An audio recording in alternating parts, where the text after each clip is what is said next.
En Venezuela hablan de una neodictadura. Dicen, el socialismo del siglo XXI se disfraza de democracia para ocultar su verdadera cara, una dictadura con absoluta concentración de poderes. Está aquí en la República.es el diputado Luis Fernando Torres, diputado ecuatoriano, por supuesto. ¿Está ocurriendo lo mismo en el Ecuador, diputado? Buenos días. ¿El Ecuador es hoy una neodictadura, padece una neodictadura? Buenos días. Un elemento fundamental de una democracia es la independencia del Poder Judicial. Y por los resultados que últimamente hemos visto con los jóvenes estudiantes del Central Técnico, con aquellos que el 30S, como esta señora Mary Zamora, realizó actos de protesta en la ciudad de Guayaquil, uno puede concluir que esa independencia no existe, que los jueces están subyugados al poder y que ciertos actos que en cualquier democracia serían juzgados como una simple protesta, en el Ecuador resulta que son juzgados como si se tratara de sabotaje o terrorismo. ¿Y el poder legislativo, del cual usted forma parte, también está sometido al poder central? Lamentablemente eso viene ocurriendo, y con un agravante, que no se debaten aquellos temas trascendentales que deben debatirse, como la ley de comunicación, ley que ha sido aprobada sin debate, cuando la nueva legislatura que inició el 14 de mayo tenía plenas competencias para debatir esta ley. O sea, la aprobaron en paquetes sin nada. Pero eso es un sometimiento del Poder Legislativo al Poder Ejecutivo. ¿Usted siente, no solamente en ese caso, en todos los demás que eso ocurre? Sí, veo que hay indudablemente un direccionamiento desde la función ejecutiva hacia el Poder Legislativo. No hay esa independencia que se esperaría que exista, sobre todo en el tratamiento de leyes tan importantes como la de minería y la Ley Orgánica de Comunicación, dos de los primeros cuerpos legales aprobados, digamos, de un tajo. O sea, volviendo al comienzo, ¿el Ecuador padece una neodictadura? Bueno, es una democracia disfrazada que no reúne los elementos necesarios de una democracia auténtica. Le decía, no hay una independencia del Poder Judicial en la que uno pueda confiar. En cuanto a la comunicación libre, si bien uno puede expresarse en este programa o en cualquiera otro, resulta que pueden ser los medios de comunicación del país interrumpidos en su programación diaria. Basta que desde el Estado den una orden para que un programa de radio se interrumpa 10, 15 o 20 minutos. Y en provincias está ocurriendo algo sumamente preocupante.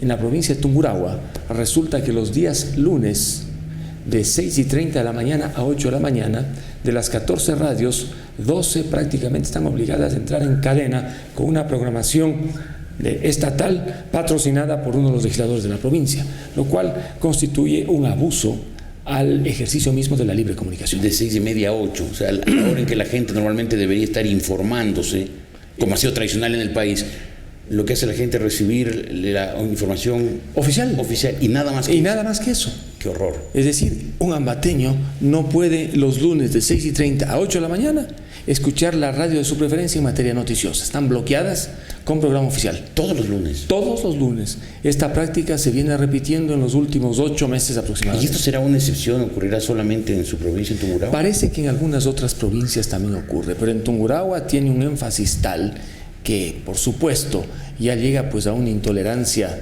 que no tiene nombre.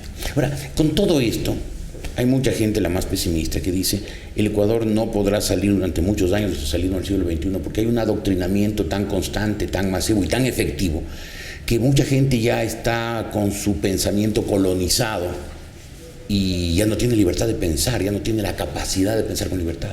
Bueno, sobre la libertad de expresión y la libertad de comunicación, ahora existe una nueva generación que ha escuchado prácticamente un solo discurso, que es el discurso oficial, en contra del periodista que investiga, en contra del medio que libremente difunde informaciones o noticias.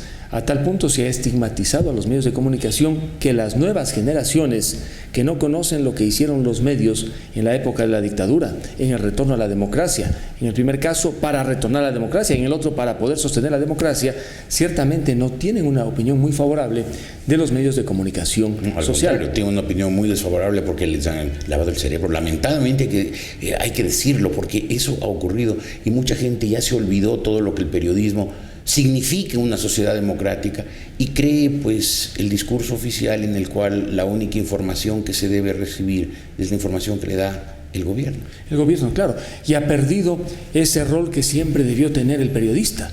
El periodismo de investigación en el Ecuador una vez que se ha incorporado la figura del linchamiento mediático, queda prácticamente en el limbo, porque la frontera entre linchamiento mediático y periodismo de investigación es muy tenue. Va a ocurrir que si alguien desde el periodismo privado, no estatal, investiga un hecho, aquel o aquella que se sienta investigado aducirá que ha habido un linchamiento mediático y parará el proceso de investigación. Y el periodista terminará procesado, por haber denunciado, terminará enjuiciado. Así es, denunciado. Y el medio de comunicación que publicó la noticia igual, porque en el proyecto de ley se estableció la responsabilidad solidaria de periodista y medio de comunicación. En esas circunstancias, ¿dónde va a quedar el periodismo de investigación? Que en los últimos 40 años ha sido el que ha destapado pues una olla de escándalos en la democracia ecuatoriana. Y que ha permitido cierta depuración, ¿no? Ahora, frente a eso hay el hecho de que la oposición en el Ecuador se la ve sin guía, sin rumbo, sin proyecto, sin líder. O sea, ustedes también tienen la culpa. A ver, ¿qué está ocurriendo en la oposición? Que algunos de aquellos que dicen ser opositores quieren hacer oposición como el presidente de la República quiere que se haga oposición. ¿A quién se refiere usted? A muchos legisladores que se sienten... No quisiera personalizar, pero el presidente, ¿qué ha dicho? La oposición tiene que hacerse de este modo. Y muchos han agradecido las palabras presidenciales en el sentido de que así debe hacerse la oposición, cuando la oposición debe tener su propia lógica, su propia dinámica. ¿Y cuál debería ser esa lógica? Bueno, una lógica de marcar la diferencia. Muchas veces estamos preocupados por el rating electoral. Si hablamos mucho, posiblemente algunos electores se van, pero más allá del rating electoral, interesan las convicciones. Yo, por ejemplo, he decidido al interior de la Asamblea mantener una posición individual a nombre del Movimiento Cambio, que hizo alianza con el Partido Social Cristiano y con Creo, y he adoptado esa decisión para no comprometer a las otras organizaciones nacionales que me auspiciaron y poder decir al menos mi verdad en esa minoría, marcando la diferencia con las tesis de gobierno. ¿Pero no siente que es una voz que clama en el desierto? Así es una gota en el desierto, pero ¿qué más podemos hacer si queremos al final del camino construir una democracia que nos permita a todos vivir con dignidad y en libertad? Ahora, esas voces que claman en el desierto, que hablan en la Asamblea, normalmente tienen en un régimen democrático genuino pues la repercusión a través de los medios de comunicación libres, independientes. ¿Siente usted que eso ocurre o que ya dejó de ocurrir en el país? Dejó de ocurrir, indudablemente, claro. O sea, la cobertura que le dan a ustedes...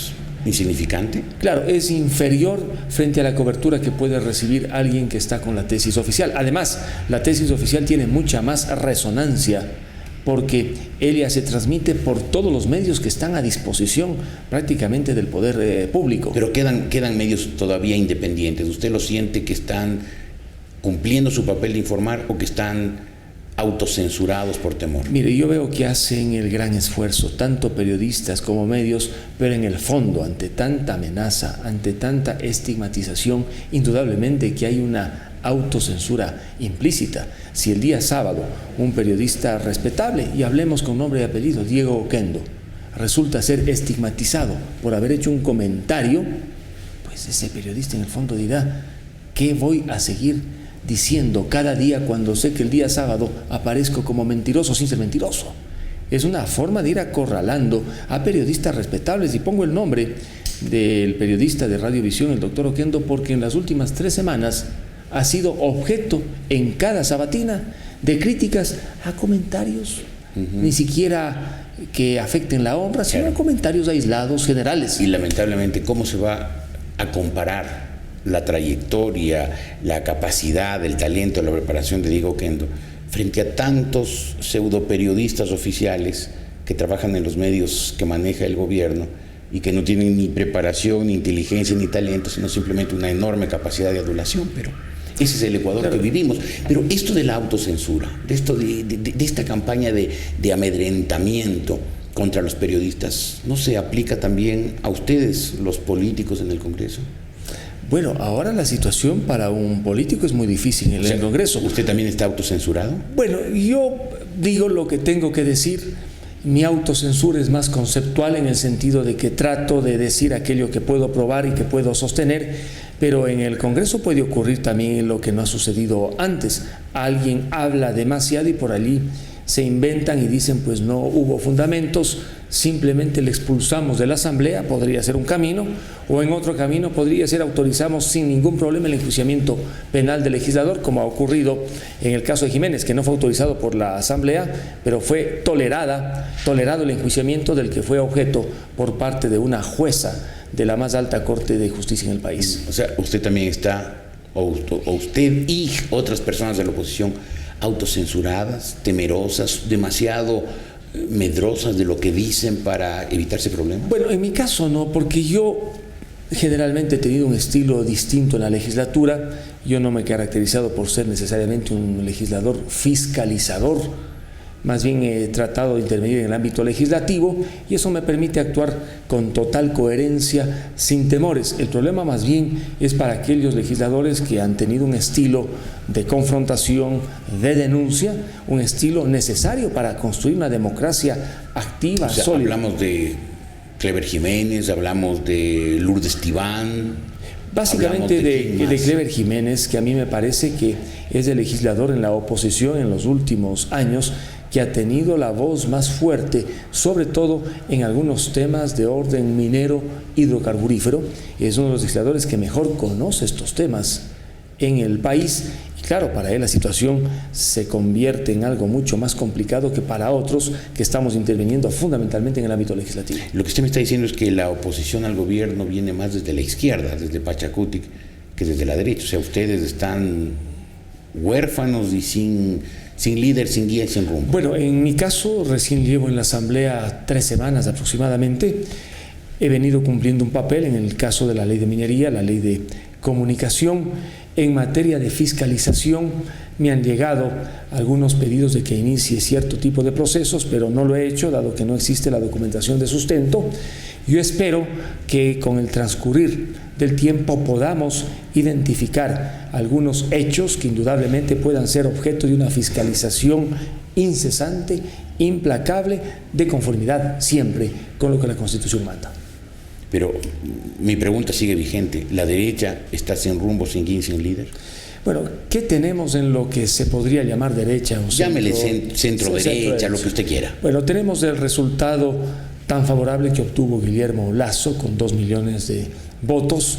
Tenemos al alcalde de Guayaquil, Jaime Nebot, que indudablemente controla la ciudad más fuerte, sobre todo en el ámbito económico en el país. Hay 2 grandes cabezas, digamos, que pueden ser referentes en lo que llamamos la centroderecha. Dos grandes cabezas muy silenciosas.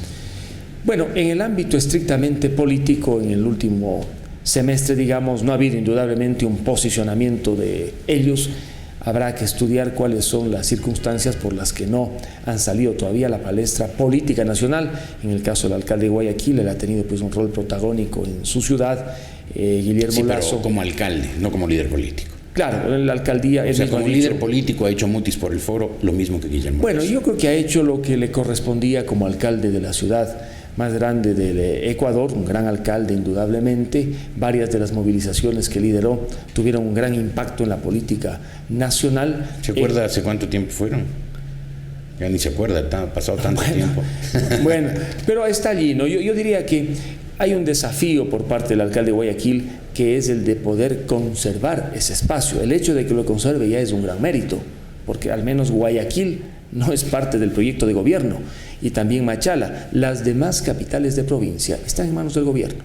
¿Qué va a pasar el 2014? La oposición, ¿qué posibilidades tiene? Ojalá, y estoy seguro, se va a retener la alcaldía de Guayaquil si Jaime Nebot es alcalde. Espero que ocurra lo mismo con el profesor Carlos Falqués en Machala. ¿Y dónde más se puede conquistar otra alcaldía de capital de provincia? ¿Usted no va a ser candidato a la alcaldía de Ambato? Mire, las encuestas son muy auspiciosas a título personal, pero la competencia no va a ser a título personal, la competencia va a ser entre fuerzas. O sea, usted no va a ser candidato. Y resulta que la fuerza de gobierno va a tener un gran elector que es el presidente. Y en muchos de los cantones, ¿cuál va a ser el discurso del presidente? Voten por tal, que con él sí o con ella habrá obras y proyectos. Con los de acá no habrá nada. Por eso es que a nivel de la oposición, solo 2 alcaldes pueden luchar con éxito para retener alcaldías: el de Guayaquil y el de Machala, porque están en el poder. Yo no me daría por vencido tan rápidamente. Espero que algunas capitales Ojalá, empezando por Quito, sean reconquistadas para la democracia. Gracias. Y esperemos que Guillermo Lasso en los próximos días también venga a darle pues un impulso a este quehacer político, dado que con esa gran votación que tuvo es un referente importante. Doctor Torres, gracias por haber estado aquí. Buenos días. El doctor Luis Fernando Torres, asambleísta de la oposición.